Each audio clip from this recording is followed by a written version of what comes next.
Sir इसके बगैर ये जो टेस्ट है, इसके बगैर क्या जो 9 मई की तफ्तीश है वो मुकम्मल नहीं हो सकती आपके ख्याल में? देखें जी, मैं यही तो कह रहा हूं कि हो जानी चाहिए थी। रियासत के पास बड़े वसाइल होते हैं तो रियासत को ऐसे हथकंडों से अवॉइड करना चाहिए था, लेकिन जब हो गया तो बानी पीटीआई को भी तावन करने में क्या हर्ज है। मतलब कि और ये मत भूलें कि पाकिस्तान के अंदर ये हमारी बड़ी खुशकिस्मती है कि हमारी जो फोरेंसिक लैब है जिससे इमरान खान साहब भी फ़ायदा उठाते रहे, ये शहबाज शरीफ साहब ने आज से 8-9 साल 10 साल पहले बहुत ही कमाल की बनाई और एशिया की कहते हैं जी नंबर 1 लैब है। पता नहीं किस हद तक दुरुस्त है, लेकिन दुनिया की नामी ग्रामी ऑथेंटिक लैब में से इसको तस्लीम किया जाता है।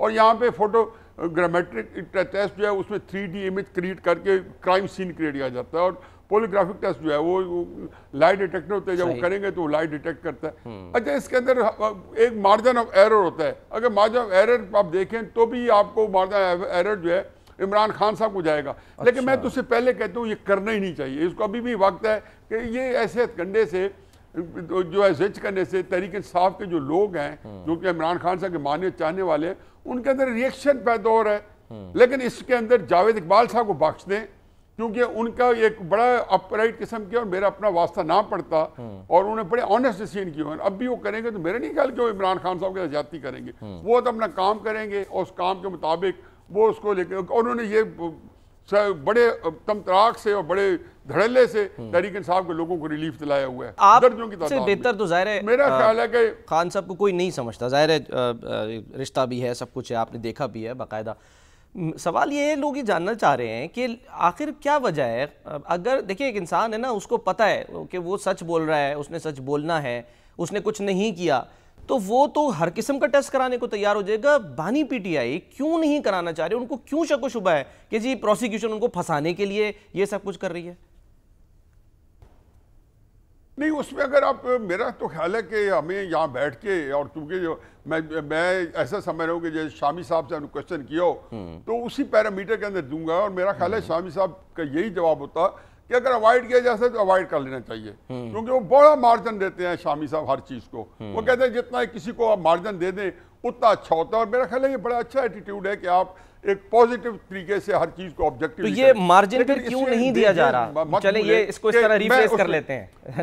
नहीं तो वो तो मेरा ख्याल है रियासत पाकिस्तान ने अपने तौर पे ये सोचा है, और मेरा अपना ज़ाती राय है कि वो उनको इस सिलसिले में कोई एविडेंस नहीं चाहिए, उनको फोरेंसिक एविडेंस नहीं चाहिए, बल्कि वो शायद उसके अंदर इमरान खान साहब को एक एम्बेरस भी करना चाहते हैं। मेरा ये मैं बदगुमानी का बोझ उठा रहा हूँ अपने सर पे कि वो करना चाहते हैं। लेकिन उसमें दो बातें ज़हन में कि ये भी अपनी जगह हकीकत है कि 9 मई के वाक़े से पहले इमरान खान साहब ने बड़ी विशियस कैंपेन चलाई है एस्टैब्लिशमेंट के खिलाफ और फौजी क़यादत के खिलाफ, और ख़ुसूसन जनरल आसिम मुनीर के खिलाफ उस वक्त चलाई जब वो लेफ्टिनेंट जनरल थे।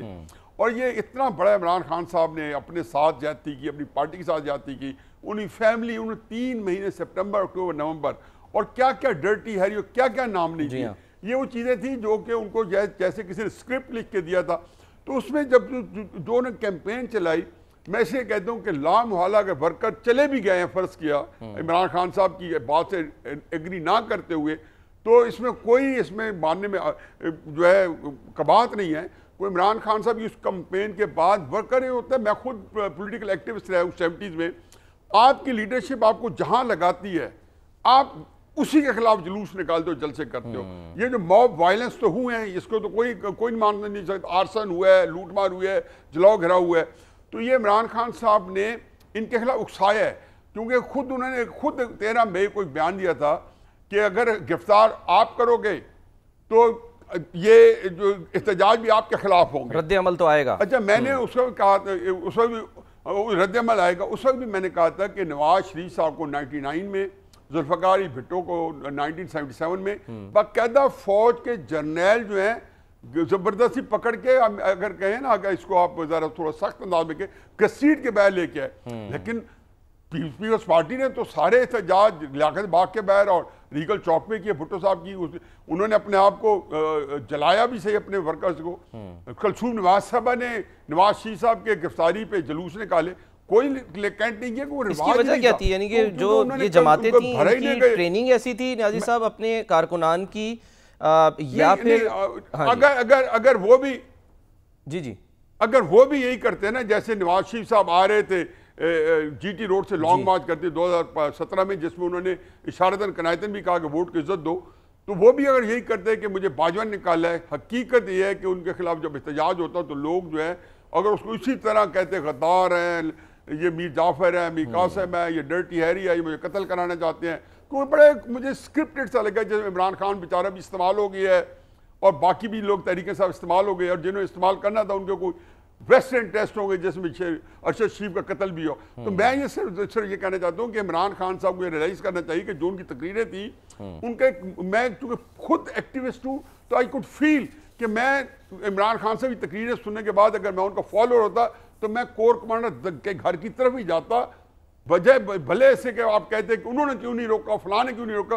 भाई पहले ये असरटेन करें कि आपके वर्कर्स जो है उधर गए हैं, इसकी कोई वजह ये तो नहीं है कि आपने उनको इस बात को उकसाया हो या एक इनडायरेक्टली काम किया हो। ये वो चीज़ें हैं कि जो मेरा ख्याल है कि हमारे यहाँ असल में हम फिक्सेशन फंसे हुए हैं। इमरान खान साहब के जो वर्कर्स हैं उन्होंने बस नैरेटिव पकाया हुआ है, कोई भी सर लेकिन न्याज़ी साहब